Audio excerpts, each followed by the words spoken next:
it's hard when you lose a child, like, you just realise that you have all this love to give, and like when you've got nowhere to put it, it's really hard, but it's just made us like more determined. Pippa Isabel Waller Gillibrand was born on the 25th of August, weighing a healthy 8 pounds 5 ounces. Due to complications, Pippa went without oxygen for some time, which resulted in severe brain damage and multiple organ failure.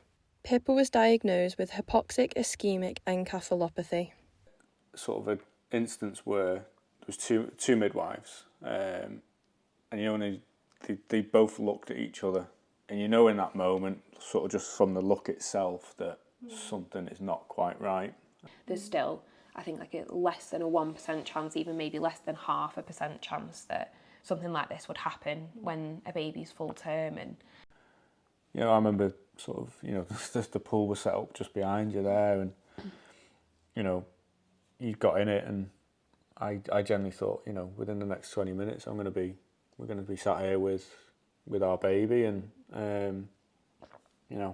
like I'll be sat here in the afternoon, you with her like on me in my arms, and I'll be watching the football on the telly and things like that. It just never crossed my mind that. Due to Pippa having to stay in an incubator, skin-to-skin contact was limited. Liverpool Women's Hospital introduced bonding squares to Vicky and Tom that encourage bonding through scent rather than physical touch. So these two were our first bonding squares. So at first I think they'd sort of set it up that they were both with her, so that they sort of smell of her, and then sort of introduce them to us. And then we sort of we took one so that it could smell like me, so that she knew when we weren't there that almost there was still something for her to sort of have with our smell on. Whilst mothers can place the squares under bra straps, they found that there was no secure place for fathers to keep the squares without the risk of them falling on the floor.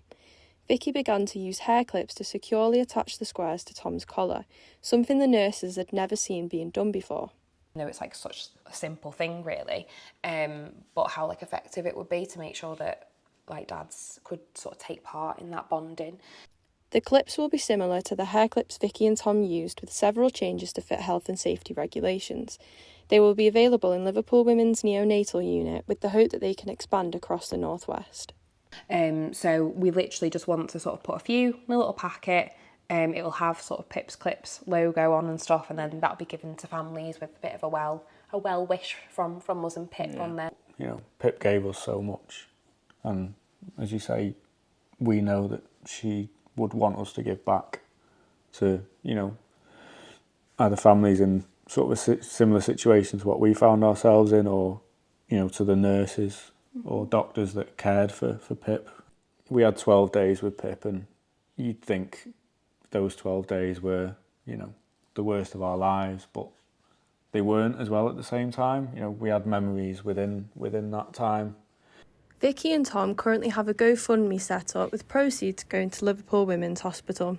They hope that Pip's Clips will help many other families in their neonatal journey. Lucy Davenport, Keys News.